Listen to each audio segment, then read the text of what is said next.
Assalamualaikum warahmatullahi wabarakatuh. Nama saya Wijit Lestari, NPM 1704020029, dari jurusan Akuntansi Syariah. Di sini saya akan menjelaskan materi fikih ibadah yang merupakan salah satu mata kuliah yang diuji komprehensif CAT yang diampu oleh Bapak Muhammad Hanafi Zuhardi, SHI, MSI.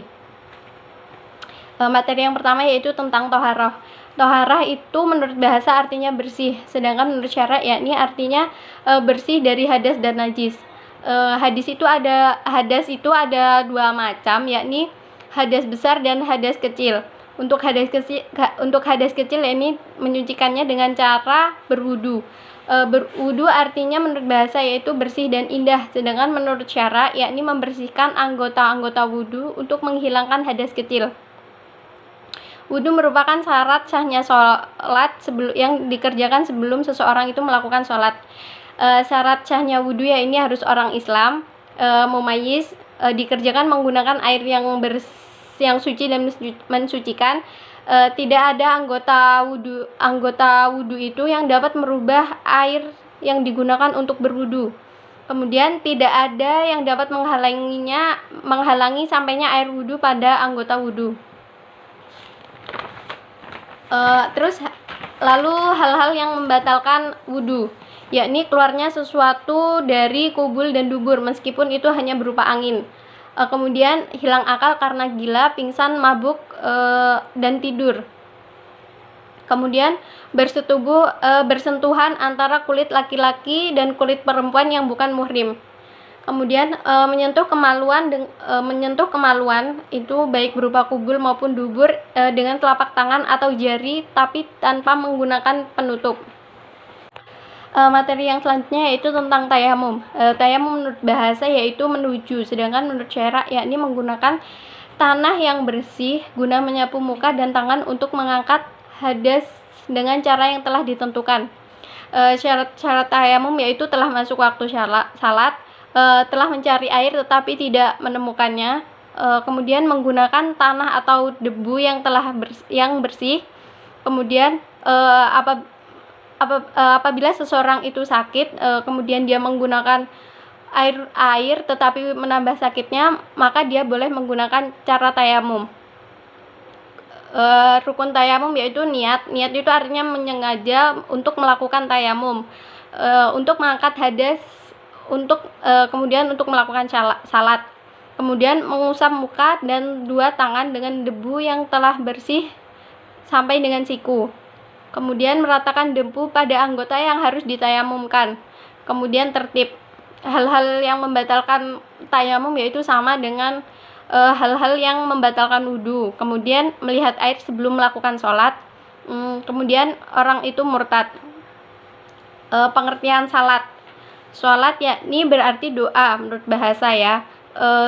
Kemudian menurut syara yakni menghadapkan jiwa dan raga kepada Allah karena takwa kepada Tuhannya, mengagungkan kebesarannya dengan khusyuk dan ikhlas dalam bentuk perkataan dan perbuatan yang dimulai dengan takbir dan diakhiri dengan salam menurut cara dan syarat yang telah ditentukan.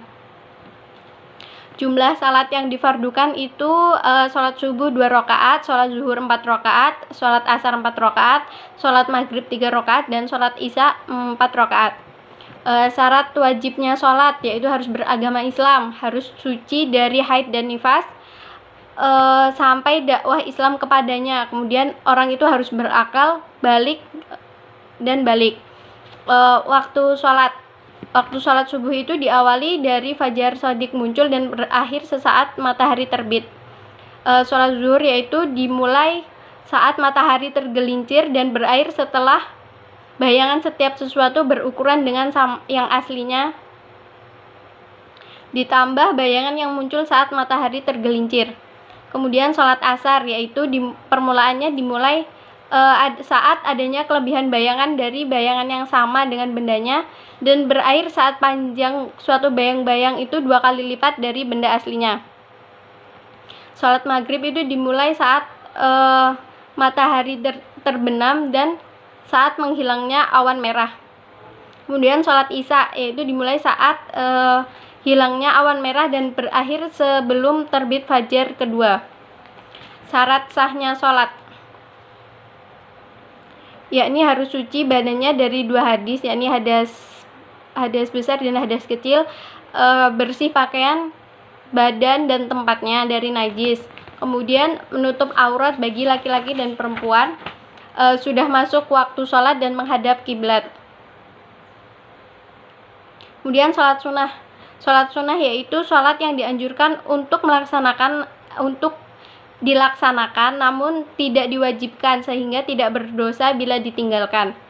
Sedangkan sholat Jumat yaitu sholat bagi laki-laki.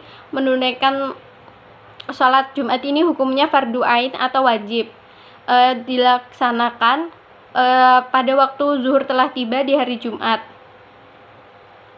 Kemudian sholat jama yaitu sholat yang dikumpulkan, yaitu mengumpulkan dua sholat, yakni misalnya zuhur dengan asar atau maghrib dengan isya di dalam satu waktu. Cara melakukan sholat jamak itu ada 2, jamak takdim dan jamak takhir.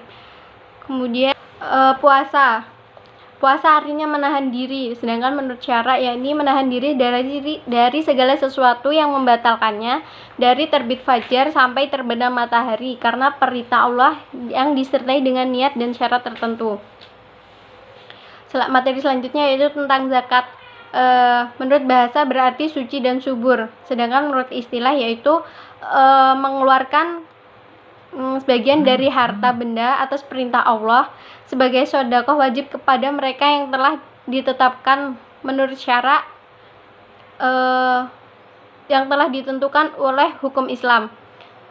Zakat dibagi 2 yaitu zakat fitrah dan zakat mal atau zakat harta. Kemudian yang terakhir adalah tentang haji.